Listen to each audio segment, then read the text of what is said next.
share information with you and looking forward to the fellowship. And I started that out last night at the talent show. Raise your hand. How many of you actually were there? All right. And is Roger here?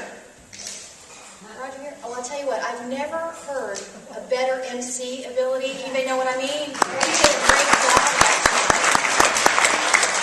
And I truly think that some of you that sang have missed your calling also. The other conclusion I came to as I was falling asleep is that perhaps if surgery doesn't work out for Dr. Zorn, he might consider some stand-up comedy. What do y'all think? And really call it that.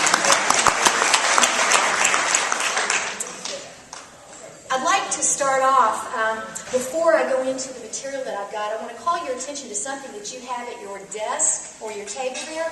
It's called a life assessment wheel. And I'm going to give you about a minute to take a look at that, and you're going to grade yourself in each of the areas that you see on this wheel. You're going to use a scale of 0 to 10. And what we're looking at for you is sort of an introspective journey here. You're going to look at those areas of that represent places you would try to have balance in. And if you rate yourself a 0, what you're saying to yourself is that, you know what, I've got a lot of room to work in this. I am not happy in this area in my life, not one bit.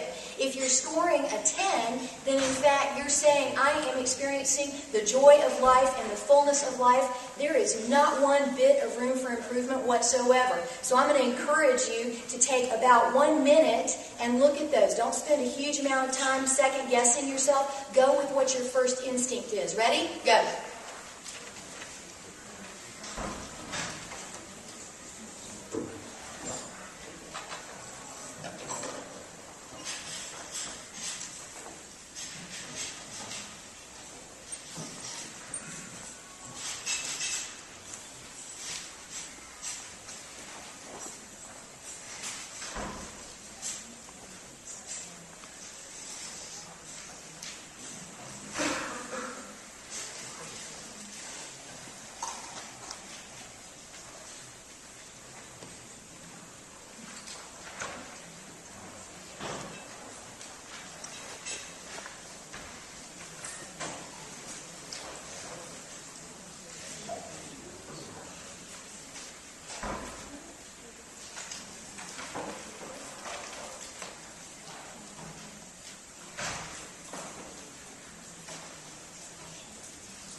How many of you are finished filling out the assessment? Okay, that's the majority of you. So I'm going to go ahead and move forward with that. And again, as Laverne told you, my name is Stephanie Baker, and I'm the founder of Life in Abundance Christian Life Coaching Services. And it's going to be my privilege today to be able to share information with you about the balance, the importance of balance in 3 areas: mind, body, and spirit. Now, what you just completed is in the assessment wheel. Certainly there are more areas than just mind, body, and spirit. Think of those as maybe subcategories of mind, body, and spirit as we move through the material. And some of you are going to find that you haven't really taken this route before. You haven't really put things in numbers. You haven't really thought about it in this way. And so my prayer for you today is that as you look at these areas and you look at the numbers that you completed in each of those areas, that if there's something that stands out to you, my prayer is that you hear something that you can do, a step that you can take, something to consider that maybe you haven't heard before. And when you leave here, you'll be able to put it into practical application. Others of you may have said, I know some things are out of balance in each of these areas or in a specific area, and I just don't know what the first step to take is, or I don't know what I might actually be able to do. And so my prayer for you would be that you would hear with a fresh perspective today the first step that you need to take, that it will be something pretty simple for you, and it won't be too scary, maybe another area to move forward in finding balance. And others of you may have known or may know that things are a little bit out of balance, but you know the first step to take, but you haven't gotten to the point that you're ready to commit to moving forward in your life towards an area or towards a level of balance in that area. And so my prayer for you today is that you will leave here with the courage and the tenacity to take the first step towards achieving balance in whatever that area is that you've kind of been thinking about. I thought I would start off today by telling you a little bit about an experience that I had with a life that was out of balance for a while. and we're going to go back to my early 30s, and we're not going to tell you how old I am now, but it was a while ago, okay? And so when I was in my early 30s, I was on the road quite a bit. I was experiencing, life at full throttle, as most of us do, and I was traveling quite a bit, coming home sometimes, on the road 3 and 4 nights out of every week and 4 weeks out of every month. And so by the end of the year, you can imagine how many miles I put on my car or airline tickets. And I wasn't, as a lot of people do, taking really good care of myself while I was on the road. I was doing the stuff that was convenient. I was eating the fast food. I wasn't sleeping well. I wasn't getting enough sleep, even when I did try to sleep. I was pushing my body beyond the limits of normal performance and what was healthy for me. And I came home. I was in my home alone one afternoon, and I came home, and as I did so often, unpacking my suitcase only to pack again, I realized that I was starting to feel chest pain. Massive, crushing chest pain to me. And I was alone, so of course I was terrified, and I called the ambulance, and the ambulance came and took me to the hospital, and they ran every barrage of tests, and you know about how long that can take if you're in the emergency room and you were an unexpected guest. And finally they came back, and the good news was that they told me, no, you're not having a heart attack. Well, I was female in my early 30s, so they kind of looked at me anyway like I had a third eye right here thinking about heart attack. But it was good news. The bad news, though, was that they really couldn't tell me or define what I was experiencing. A little bit later, I was blessed to work with a physician that said, you know what you felt was absolutely real. No surprise to me because I'm the one that felt it, right? And so that person said, let's talk about the idea of an anxiety attack or a panic attack. How many of you have ever had a really bad, okay, so we're all supporting one another in that, right? All right, but that person, as knowledgeable as he was, wanted to treat what to do when it began to happen and how to control it when it began to happen. But I walked away with a much bigger message. Okay? You can handle things as they're happening, or you can try to be proactive and put things in place to keep stuff like that from happening. And I began to realize that somehow I had to define a better way of life for myself. And I had to think about what balance in my life was actually going to mean. What did that look like for me as an individual? How would I define that? And I realized that once I defined that, I was going to have to actually start making choices every day that went back to the things that I said I needed to have a well-balanced life. My choices were going to have to reflect what my priorities were. I was going to have to change my lifestyle in several different ways. And you see, I've come to believe over the years that joy and fullness and happiness that we want to experience, that we're all out there trying to get, is experienced more when we live our lives in alignment with what we say our value systems are. Anybody know what I'm talking about here? Okay. All right. Now, I'm going to show you a slide. Actually, I'll go back one. Notice with mind, body, and spirit, you guys all see one point where they all three intersect. Everybody sees that place where they all overlap? That means to you that you can change one thing in one of those areas, and what's it going to affect? Everything. It's all-encompassing. That's exactly right. So if I'm unhealthy or imbalanced in one of those areas, the other two are going to be naturally affected. Now I'm going to talk about something called integrity. Can you guys hear me in the very back if I do this? Okay? All right, good. Integrity is what we usually think about when we think about honesty, right? What we do when people are looking as much as what we do when people aren't looking. Does that sound about how you think of integrity? Okay. Well, in purposes of this discussion today, I want you to think about integrity as how you live your life based on what you say is important to you in the areas that you looked at on that life assessment wheel. Look at it right now. Go back and look at your scores. And I want you to focus on the areas that aren't at the score that you'd like to see. The ones that are indicating to you that you might need to maybe change some behavior in those areas. And when you're looking at that, I want you to think, okay, the choices that I'm making on a daily basis, are those choices pointing back to the things that I'm saying are important in my life? Those values. You know how we get pulled off track? Anybody say, oh, I'm going to do this, and about a year later, you still haven't done it? You know what I mean by that? I think we've all, how many of you have set New Year's resolutions before? Be honest. All right, I've got 3 honest people in the room. before we move forward in looking at, okay, what are some things maybe we need to be thinking about for balance in mind and body, I want us to remember a couple of things. I want us to remember that balance in these areas doesn't mean equal balance in each of the areas that you have on your life assessment wheel. Life is far more fluid than that. So what we need is going to be determined by how we're living our lives. Only you can say what is balance in each of the areas that you're thinking about. That's how you came up with the number that you did when you rated yourself. When you look at your best individual life balance, it's going to vary over time. What balance represents to you in your life when you're in your 50s is completely different than what it might look like to you in your 20s. Okay? And once you have children, some of you might say balance never comes back, right? How many of you have kids? So you know what I mean, right? I don't have any. I was too afraid. But when we look at balance, there's also no perfect one size fits all. Now, we can all say that we can identify with someone that looks like they've got the world by the tail. You guys know who that person is in your life or at work, and you know that person, you see them, and it looks like everything just goes their way all the time. And the reality is, it doesn't. We just don't necessarily see those parts to that person's life. But I would suggest to you that when you're looking at other people and saying, gosh, they really lead a balanced kind of life, look at the stuff that's working well for them, but understand that it doesn't necessarily mean it's going to work the same for you. Try to pick benchmarks, things that maybe you can apply, but when you work on those things, don't necessarily expect to get the same result that someone else did. You know why? You guys are individuals. We're all individuals. And isn't it cool? Wouldn't it be boring if we were all the same person and did the same thing?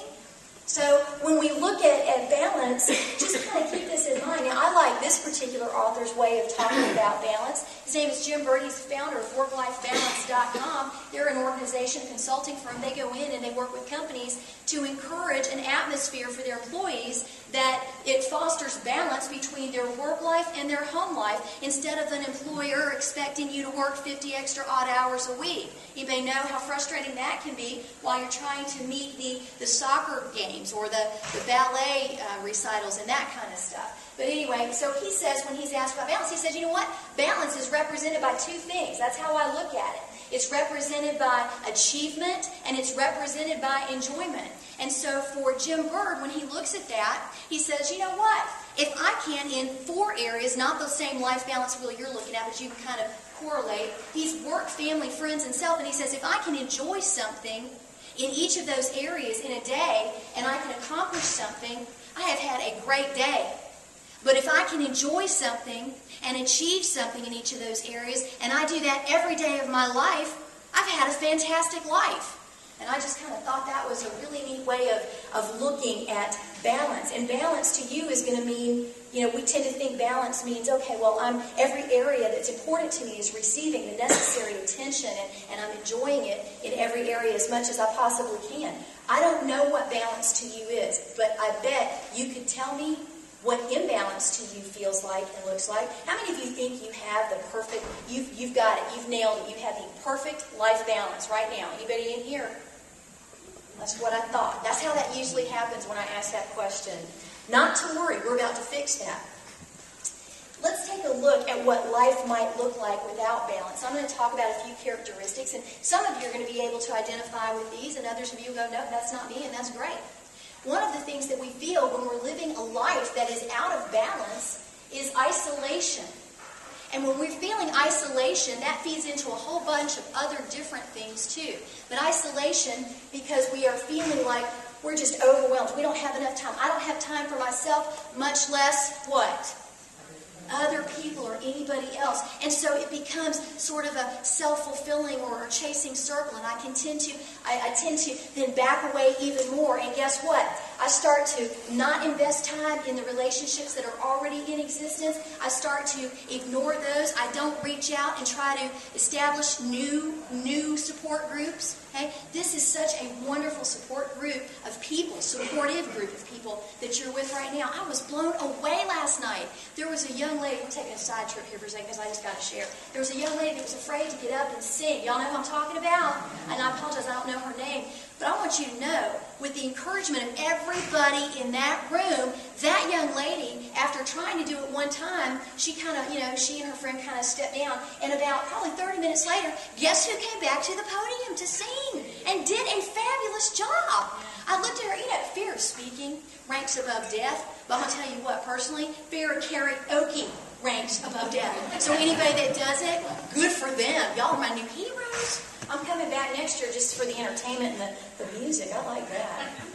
But anyway, I digress. We were talking about isolation and what happens with isolation, but also hopelessness. Hopelessness, feeling like there is no way out of whatever it is that I'm in. I can't possibly see the other side to whatever the situation is that I'm going through right now. There's no end. There's no one else out there to help me. Now, you see how isolation feeds into hopelessness. If you're by yourself, you're not extending yourself. So here we go. We might experience mind-blowing stress. Anybody in here ever experienced mind-blowing stress? I didn't think I was the only one, okay?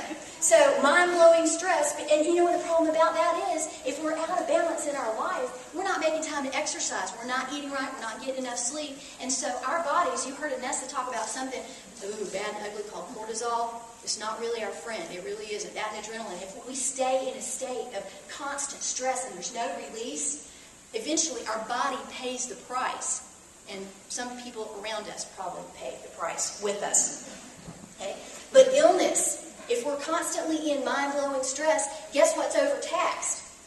Our immune system. And so we have more frequent illnesses. And then the illnesses aren't so little anymore. Then we have a tougher time shaking them off every time they happen. And then we have maybe failed relationships. Because of isolation, because we're pulling away, it's not really helping the established relationships that we have. So then we have a cycle that goes on and we say, you know what? Guess what? I don't have any time for anybody else. And I've kind of already hit that, but here's another tape that begins to play. I don't deserve a relationship. I don't deserve to be loved and be made to feel that I'm a person of value. You may know what I'm talking about with that. Okay, so it sort of feeds into itself. Now, here's the good news. When we have a life in balance, it looks a whole lot better. And here's kind of what that might look like to you. We have a healthier self-image. We tend to feel better about what we bring to the table as an individual. Our gifts, our talents, in some cases our spiritual gifts. We're living life in the center of our purpose, of His purpose for us perhaps. And so what we feel on a daily basis feels different. We're energized. It feels better all the way around. So we have healthier self-images. You know why? Because we're taking care of ourselves. We're working out. We're going to the wellness visits. We're not waiting until we're sick to go to the doctor. We're doing stuff beforehand just to make sure, even though we feel good, everything is all right. And because we feel better about ourselves, we feel like we have a greater self-worth. So if we feel better about ourselves, who else are we going to feel better about? Other people. It affects how we relate to other people. Absolutely. And so we tend to have healthier relationships, whereas isolation sort of ruined the relationships or damaged the relationships we had around us. Now we have healthier relationships because we're reaching beyond ourselves. We're actually stepping out beyond ourselves and connecting with other people. Y'all know we were designed to be social people, do you not? Anybody ever hear of Maslow's hierarchy in this room? Maslow's hierarchy of needs, one of those is socialization. We want to feel accepted. We want to feel like we are part of a group. We weren't built to just be by ourselves. We're built to get out there and mingle. How many of you mingle? Come on now. If you sing karaoke, I know you mingle. There is no question that I have about that. Okay. All right. But you know what? All things considered, balance looks a lot better than imbalance in our lives, don't you think? All right. When we talk about balance, I want to start off with when we talk about balance in the mind area, we're going to look at specifically three things. The first thing I want us to look at is personal thoughts and attitudes. Then we're going to move into culture. Ooh. And we'll get into how culture affects us. I'm going to talk just a little bit about the media and television. And then I'm going to go in and I'm going to talk about social media. Now, but I can't wait. How many of y'all have Facebook? How many of you are on Facebook? Admit it. I'll find out anyway. All right. Okay. All right. Well, you just hold on because I'm getting there. And then people in relationships. We're going to look at who you're hanging out with and have a little chat about that as well. But let's start. You guys have over 50,000 thoughts in your head every day. We're busy people. When we look at somebody, look at your neighbor and go, I'm busy. Go on. Look at your neighbor and say, I'm busy. I'm busy. You are. You're thinking all the time. Over 50,000 thoughts a day. Now my question, because I'm a life coach, and what we do is we question. right? And it's different than therapy. We're not going to get into past stuff. As a life coach, what we're going to do is we're going to look forward. You're going to say, okay, well, I want to get to this goal, but I need some help probably trying to figure out what some obstacles are. So I'm the person that's going to help you through a series of a specialized type of questioning, figure out what those obstacles are. Some of you are like, I know what my obstacle is. Okay, then we're going to find out why it's still an obstacle. Okay? But when we're looking at the thoughts that we have in our head, you know that you can be your worst interrupter on your goals to success. Do you know that? Look at your neighbor and say, I interrupt myself. Go on. Now look at your neighbor again and say, I get my own way. Okay. Now look at them and say, get out of mine. Okay. In looking at our thoughts and our attitudes, we have to examine something. If you have over 50,000 thoughts in your head in a day, and you're awake, now just go with me here, okay? Math is never one of my strong points. You're about to find that out. But you have about, if you were awake for 16 consecutive hours, that means you've got a thought or more a second. Again, busy people. Now, life coach it is. What are you telling yourselves? What are you thinking about? What are you obsessing over? Some of y'all are already shifting in your seats. We're going to get there too, okay?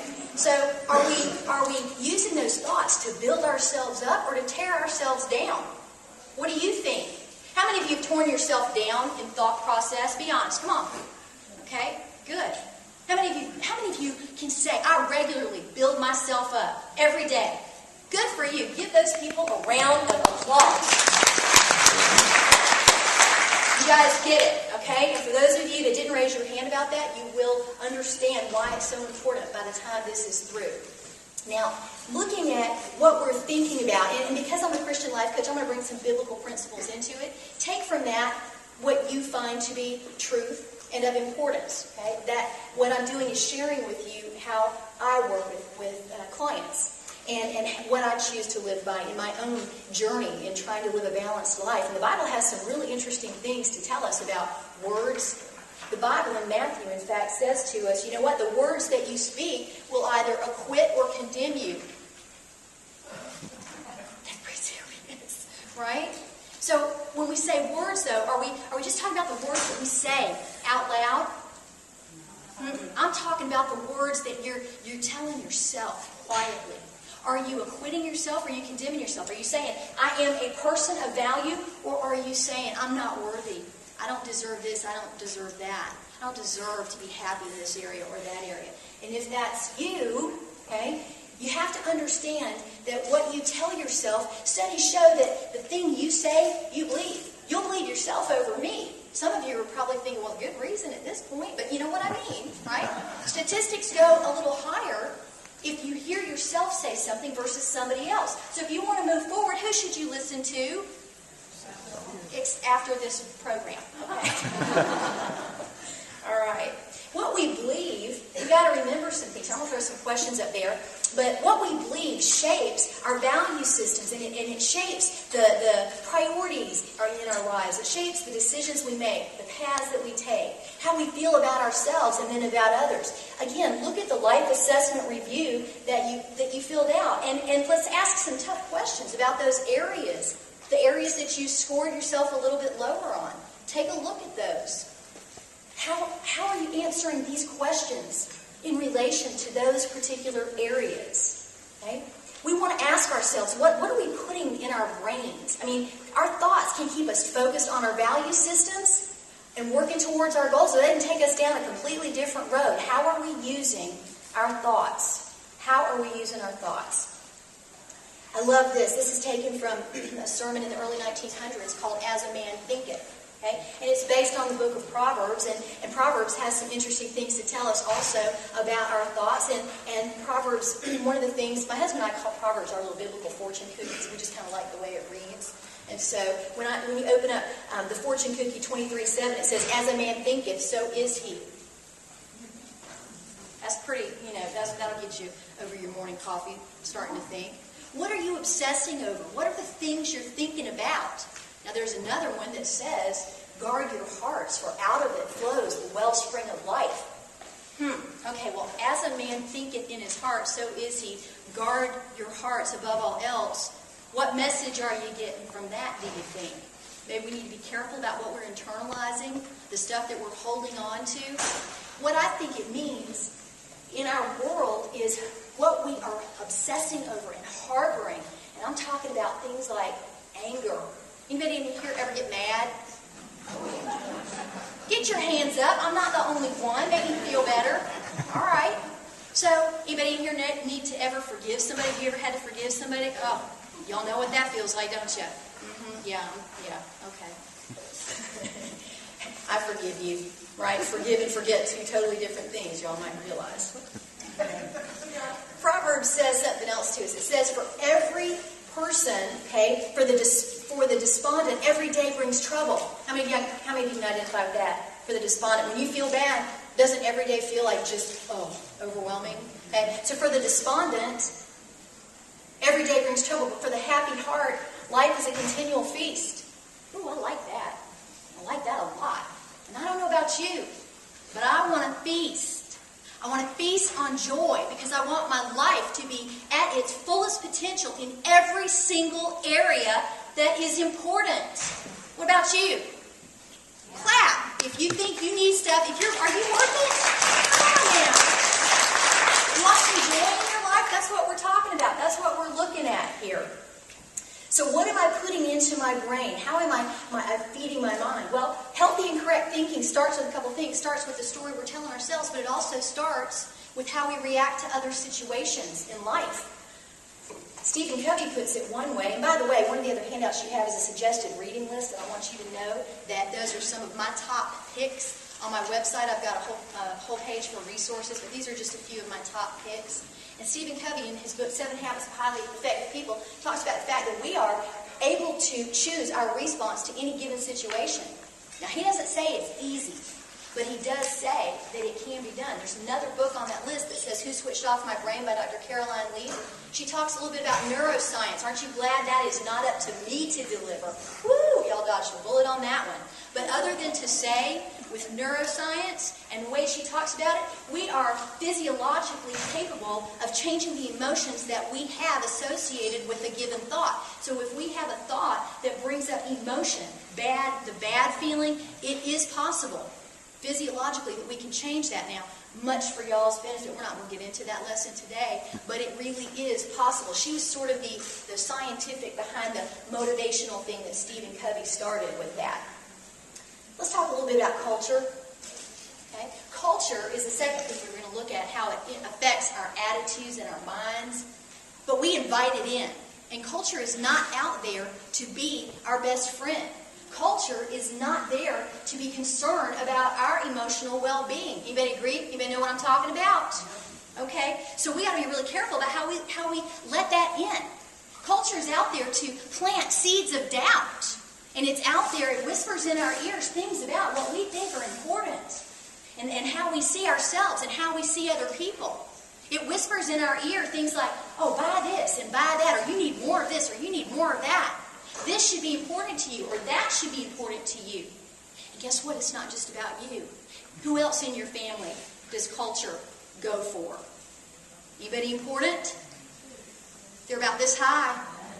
Then they grow up and need the car keys, and we won't even get into that. But yeah, your kids, right? We're going to talk a little bit about that. Well, how do we let culture in? What happens to us that all of a sudden it begins to come into our lives? That. How many of you have a television? Don't lie. Okay. How many of you have about 5 televisions in your house? Knew it. All right. So we want to talk a little bit about advertising in the media with this, and I'm not going to belabor everything. What I'm going to do is just kind of hit some statistics for you. Now, some people say, oh, but Stephanie, television is educational. It absolutely is educational. The question is, what's it educating you on? What's it educating your kids on? What are you watching that you don't even realize? What are your kids watching when you're not there to realize, right? And some statistics, the average American spends roughly, now I know y'all are going to say, that's not me. Okay, well, this is a statistic. It's an average. The average American spends roughly 4 hours a day in front of the television. How many of you DVR programs? Okay, so you're still contributing to the average when you watch those on the weekend. Don't tell me you're not. Okay? Do you know that by the time the average American is 65 years old, he or she will have spent 9 years glued to the TV? Glued. What? 9 years of your life? If we look at it like that. Most not need to consider that fact, but let me just suggest something to you. What if let's forget television, okay? Let's forget television for a second. Let's just say a non-value added activity. If you were to find 1 hour of time, you would find this in every just one spot. You have to look at it the whole way you spend your day. But if we found 1 hour a day of non-value added activity that we could just bank, we just put it in the bank. We did that every day, 365 days in a year. We'd have what? I told you I'm not good at math. 365 hours, right? So if we took an average work week, 42 hours for an average work week, I think that's what payroll looks at. Do you realize that you would have about 9.5 weeks of time banked up? How many of you could use 9.5 more weeks to get things done in a year? Absolutely. So that's just one suggestion. Now I'm going to come back to that 1 hour of non-value added activity shortly. We'll come back to that. We're not done with that. Let's go back to our children, though, and what they're spending in television time. They're watching roughly 1,680 minutes of television a week. 1,600, okay, now, maybe that doesn't bother you, but this one probably should, and I hope it actually does, for those of you that have kids or grandbabies. The average number of minutes that parents spend in meaningful conversation with their children is 3.5 minutes in that same week. 3.5 minutes. So here's my thing to you. If we're talking about balance and healthy thinking and the effect that culture has on our minds and the stories that we tell ourselves, then we have to really seriously look at one fact, and that is regarding our kids. If we aren't telling them or having dialogue, somebody else will. And you know who the number one person is on TV that targets children? In advertising. Who is it? Do you know? That'd probably be really close up there. Good guess. I like that. Fast food. That's exactly right. So it's no wonder we can't drive down the road without the kid or the grandbaby going, hey, I want that toy. They've got that new thing. Whatever that new thing is, because it changes every week, right? By the time a child gets out of elementary school, that child has witnessed over 8,000 murders on television. By the time that same child leaves home at 18, they've witnessed over 200,000 violent acts on television. And we wonder why our kids appear to be somewhat desensitized to the human condition. That might be a start in a place to look. Okay. By the time the average American is 65, you will have witnessed over 2 million commercials. Don't you feel like it, though? You ought to feel like your television programs are cheating you now, too. If you watch episodic television, you'll find that an episode type of program, like, say, 24, 30% of that program, or that time allotted for that program, roughly 30% of that is devoted to 30-second television commercials. So for you, by the time you're 65, you'll have watched a whole bunch. Let's talk about cell phones. Or kids, social media, and our families and our children. Now, I asked you guys before, how many of you are on Facebook? Raise your hand again, let me see. Okay, how many of you use Facebook through your mobile phone, your mobile device? Okay, there are over 500 million active users on Facebook, and out of those, about 150 million of you access it through your mobile phone. So, like an old commercial, we never leave home without it, do we? The average American spends roughly 3 hours a day on their mobile device. Now we know what you're doing, don't we? Facebook. No, I'm just kidding. We don't know from that study. I didn't read any further other than to see, is it business, is it personal? It's probably a combination of all things. But here's the reality of how that stuff affects our minds. There's advertising on Facebook. Now, I'm not here to tout the evils of technology and social media. What I am touting is the importance of us approaching those tools with a little bit of responsibility and respect. How many of you, when you first got on Facebook, lost time you'll never have back in your life? Ever? For me, it was like 2 weeks. I started talking to people that I had not talked to in years, and then I remembered why I hadn't talked to them in a couple of years. Can anybody feel me on that? Y'all know what I'm saying? All right. So, here's some other statistics, though. What if we were to take that 1 hour, remember the 1 hour of non-value added time that I was talking about earlier? We banked it, we ended up having like 9.5 weeks. What if we did something like read? Okay, don't all throw up at one time, but read, okay? There's some statistics that tell us that if we want to feed our minds and grow, that might be one thing we could do to use our time wisely to strengthen our mind. There's a direct correlation, a direct link between the amount someone reads and what they accomplish through their life. Check this out. There's another book on your reference list that says Read for Your Life. It's an excellent book. And that's where I've got some of the statistics to share with you today.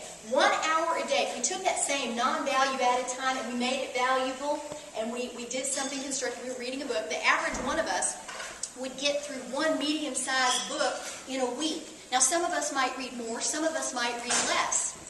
But the reality is that that'd be about 52 books in a year. If we did that for 3 years, guess what? We'd be considered an expert in the field we were reading about. But if we still did that, and we did it over the course of 10 years, we'd be considered a world-leading authority on over 100 topics. Now, I ask you, would that change who talks to you at cocktail parties? I think it might. I think so. What about if the decisions that you have to make in life? Do you think if you were reading more that you might look at decisions, life-altering decisions and choices, maybe that might be a little bit different? Certainly, the more we know, knowledge is what? Power, absolutely. And so we want to be careful, obviously, about the things that we're reading, too. Let's look at your relationships. Does that look familiar to anybody on the playground? Maybe just in your, if you drove in here this morning, maybe that was just in the kitchen. We don't know, right? Okay. But looking at the relationships, who are you hanging out with? Are you hanging out with people that, or spending time with people that are helping you on whatever your journey is? People like here, in this great conference, where everybody is sharing their stories and their struggles and their victories. Y'all, we don't share victories with everybody the way we should when something goes well for us. So that we can look at the other person and go, you've got hope. Brother, I've been through it. It's going to be okay. And so our relationships, the Bible even talks about that. The Bible says to us, do not be misled. Bad company corrupts good character. Look at your neighbor and go, what kind of character you got? Go on. What kind of character you got? Just know, y'all been warned, okay? I don't need calls and emails. Y'all been warned. I want to tell you a little statistic also about the company that you keep and about appointments with people. Time is one of the most valuable things that you have on this earth. And how you spend it is very important. And with whom you spend it is very important. And what you do while you're spending time is very important. But let's talk about success. If we are working on something and we're sharing our time, our precious time with other people, like you guys are doing here at this conference, and you're learning and you're growing and you're going to try some new things, hopefully. But if you just say to your neighbor, I think I'm going to try this thing. I heard this. I think I'm going to try it. You probably have 50 to a 65% chance based on how well you know that person that you're going to be successful in making that a sustainable result. But if you set an accountability appointment, ooh, some of you all are shifting the word accountability. Y'all know what I mean by accountability? Okay? When you set an accountability appointment with somebody, your success rate, the probability for success, jumps to 95%. I don't know about you, but I like those odds. I'd much rather have those odds. So your accountability partner needs to be somebody, whatever your goal is, needs to be somebody that's not afraid to say, we talked about that, you said you were going to do it, or if you said I'm going to get up at 6 o'clock for that workout, they're on the phone. How's the workout going, right? They know when you're supposed to be doing it. So accountability is pretty important, and that's why these support meetings that you all have access to are really critical to your success and being able to reach your health goals that you guys are talking about. So we've talked about the care and feeding of our minds and in balance with that, but let's talk a little bit about our bodies. Now, Anessa gave an amazing presentation of information. I couldn't take notes quick enough. How about you guys? Yeah. Lots of information. Okay, I learned a whole bunch of stuff today. So, actually, I don't know you well enough, but we'll talk about that next year probably. We take care of what we value. That's the reality. We take care of what we value. And for many of us, we say, I'm going to take care of who? Everybody else, right? And so then we rank where? Last. And the reality is, we're trying to be so altruistic, some of us, that when we do that, there's nothing left of us. And when there's nothing left of you, what do you have to give? Right. Nothing. So we have to take care of ourselves. And we're going to talk just a little bit, just briefly, about why we don't tend to look at the importance of taking care of ourselves, looking at that as an investment. Okay? Why don't we take care of our bodies? any better as far as diet and exercise and that kind of stuff. Why don't we? Well, we have easier access to fast food and to prepackaged food. Who struggles with that? Who has struggled with that? Just in the grocery store trying to buy something that wasn't that. I mean, seriously. Okay? And so we have, you heard Anessa talking a little bit about that, we have greater diagnosis of diabetes. And then we have huge amounts of pre-diabetic patients that if they don't change, guess what? They're on a slippery slope. They're going to find themselves diagnosed as full-blown diabetic. We have skewed body images. Do you know, and ladies, I'm speaking just to us. Guys, I don't know, insert analogy here for you. But ladies, when we're looking at advertising, when we pick up a magazine, the average model is 5'10" and weighs 114 pounds. Okay? Now, if you think that's what you should be trying to look like, is there a problem there? Okay, if I think I need to be 5'10", we've all got an issue. And I don't care. I mean, the best pair of high heels is not going to correct that for me. It isn't. And I'm okay with that. Okay? We have an overabundance of conveniences. Now, I will share something. A minute ago, we were talking about social media and technology. Okay. How many of you text? Of course you do, right? All right. So, with technology, my husband and I, we live in a townhome. It's 3 floors. And I'm going to admit something to you because I know that what happens in this room stays in this room, right? Okay? We've forgotten to say something to each other. People are nodding their heads. Yep, I've done that too. So we've texted each other. But no, we've taken it one step further. How many of y'all know about Skype? How many of you know what Skype is? With the webcam? Okay, this is so cool. Cool and lazy. I'm just going to say it was lazy. He was downstairs, I was upstairs. We'd been talking, we were kind of trying out Skype because I wanted to use that in my business a little bit. And it is the funniest thing when you're on Skype and you see your own, Lhasa Apso just kind of parading by the camera. And, it's hilarious. But we've actually Skyped before in conversation. I'm not recommending it, but I am saying that if we're not careful, there's so many conveniences. We don't have to walk that extra 10 feet. We don't really have to take the stairs. We really don't have to push ourselves. And so we can kind of get spoiled with those things. We've allowed ourselves to slip into unworkable schedules. Y'all know that too? And it goes something like this. I'm going to work through my lunch because I can get more done when everybody else is gone. Right. I'm going to stay an hour later because I can get more done, once again, when everybody else is gone. So you know what happens with that? We then start depending on it. That's fallacy. We start depending on that extra hour, and now it's not an 8-hour day, it's a 10-hour day, and we haven't taken the mental break to refresh that we need to take. We're work, and guess what that gives us? An out-of-balance work life. Okay? Loss of support networks. Well, of course there's a loss of support networks. You're too busy. Right? So if you're staying all those extra hours, I can't possibly reach out to my friends and so on and so forth. We've kind of talked about that already. We're unwilling to invest in ourselves, in our future. We don't associate sometimes the investment in our physical well-being with long-term investment. Now, we'll invest, maybe not so much anymore, in 401ks, that kind of stuff, but we don't think twice about monetary investments. I mean, we know we should do it. There's supposedly some long-term results for that. But when it comes to ourselves, we don't view ourselves like that. So we have to look at changing our paradigm in the physical balance part of this. We have to realize that when we value something, we take care of it. So I'm going to ask you, do you value yourself? Come on. Do you value yourself? Okay. Are you taking care of yourself? Okay. You pleased with how everything's going? How many of you need improvement? There you go. Okay. Good for you if you're cognizant of this, you're thinking about this, you're wanting to take care of yourself. Okay?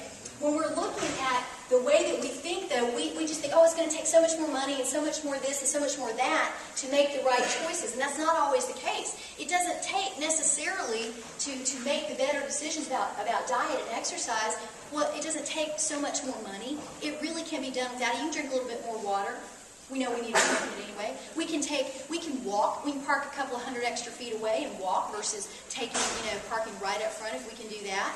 There's some non-cost ways. What it does cost us is what? What do you think? What might it cost? Time. Yeah, absolutely time. And time not just to exercise, but time to do things like what you did when Anessa was speaking. Learning. Time to learn and understand about things like nutrition. Here's the deal. When we try to adopt behaviors that other people say, like the powers that be, we don't really ever know who they are, but people say they said. And so when we say, well, they said, so I should do that. Sustainable results come when we understand why those people said it was a good idea in the first place. And I loved Anessa's description. Didn't she do a good job? I mean, she really did. Getting the point across. She explained why it's important to take this vitamin or that vitamin and what it does in your body. And you guys have to take time to learn that if you're going to improve in that area. And if it's about exercise, then we got to understand why some things are better for us. And then the sustainable results will happen from that. But also, we have to realize that taking care of ourselves physically is not just about us. Who else is it about? Everybody. Everybody close to us. Everybody that we care about, right? Okay? And having lost a father when he was 43 years old to a massive heart attack, I'm going to tell you what. People's lives change forever if you're not there. It's much better if you are. It's much better on your family if you are. So we have to kind of change that paradigm a little bit, the way we think about it. We're going to look at a couple of other things. We want to commit when we're thinking about being our best physical balanced person. We want to commit to being the best, but we want to understand, again, what that best looks like at whatever age and point we are in our lives. My physical best, I can assure you, was probably very different when I was 22 years old than what it is right now. Okay? I'm a work in progress, always have been. I think that's the way it's going to be. And I'm okay with that. How about you guys? You all right? You're a work in progress? Anybody in here reach perfection yet? Good. I feel much better. Okay? We got to learn the facts. I told you a statistic a little bit earlier where I said that the average model in the magazines, ladies, is 5'10", weighs about 114 pounds. The average American female is roughly 5'4", weighs 152 pounds, and wears a size 12. Okay? Now, think little girls, these precious little impressionable minds. We've got to know what the facts are. What are the averages? That's not to say we don't want to be better than average or healthier than average. I'm not saying that one bit at all. But what I am saying is I need a realistic picture. Anybody understand what I mean? Okay, got to make sure it's realistic. Who do we talk to? Make sure it's realistic. And professionals, maybe in the fields of physical wellness and health. There are all kinds of different coaching niches, but you've got your doctors that you have access to. And I'm sure you're going to work with them to figure out what the best you is going to be. We're going to focus on fitness also. There's a lot of emphasis on weight, and that's very important. But sustainable health comes from fitness. It comes from that exercise, that taking care of our muscle system and getting cardio in, working our hearts the way that we really need to. And then finally, understanding health basics. And what we mean by health basics is understanding when they say exercise, why do they say exercise? Well, they say exercise. It's not just about, well, it's good for you. Well, okay, but why is it good for you? What's it doing for you? Well, for one thing, it jumpstarts your metabolism. You guys have heard the term metabolism, right? You know what that is? So exercise jumps that. It jumpstarts it for us. It gives us a better positive feeling. And there's a study that says that a half an hour a day of exercise can be as effective in relieving mild depression as an antidepressant. How many of you just want to take medicine? Okay, I thought so. I don't want to take medicine. So if exercise will make me feel better, then I'm probably going to try to make that choice. Now, a work in progress. But that's the benchmark that I want to hit. And when I understand that that's one of the results, I begin to internalize it, and I can make it more a part of my life sustainably longer. Okay? Eating breakfast. We might want to talk about the fact that, lunch and dinner and eating regular meals and healthy meals. But why breakfast? Why do they talk about breakfast? I mean, you said it to your kids. Why do we need to eat breakfast? Most important meal of the day. That's right, but why is it the most important meal of the day? It jumpstarts us. Yes, our digestion, our brain power, our muscle power. We got to learn the facts, like what you were doing today. We've got to learn the facts about fats and proteins and carbs and what those do to our bodies, and not just what they do to our bodies, but during what parts of our day. Right? Anybody ever eat anything that kept you awake? Okay? For me, if I want interesting dreams, I'll eat something really spicy at night. That makes for an interesting life. Anybody else have the spicy food issue? Gives you weird dreams? Probably just my husband and me. They say drinking water. Okay, we've all heard, 8 glasses of water a day. Anybody in here hear that? Okay, you grow up hearing that. That's what your mom tells you. And then, of course, your doctors are telling you the right amount of water to drink. But why?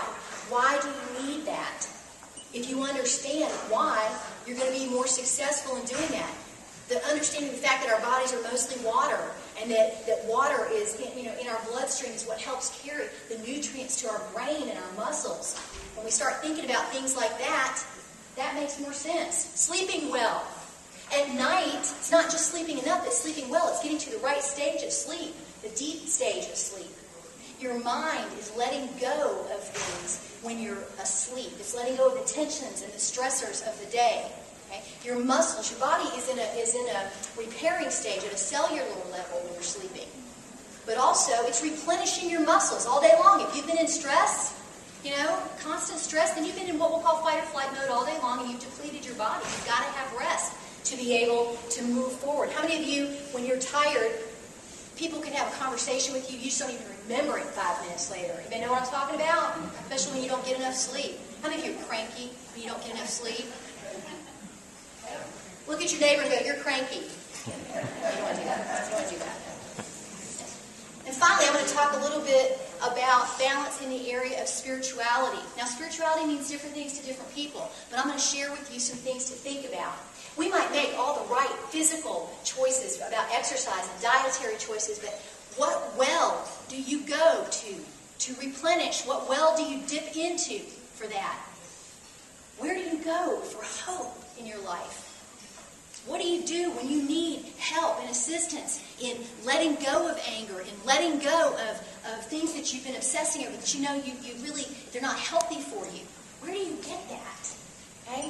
What happens when you go through times of turbulence or transition or of unspeakable grief? How do you get through that? Where do you go to find the meaning in the sometimes incomprehensible things of life that you run across? Okay?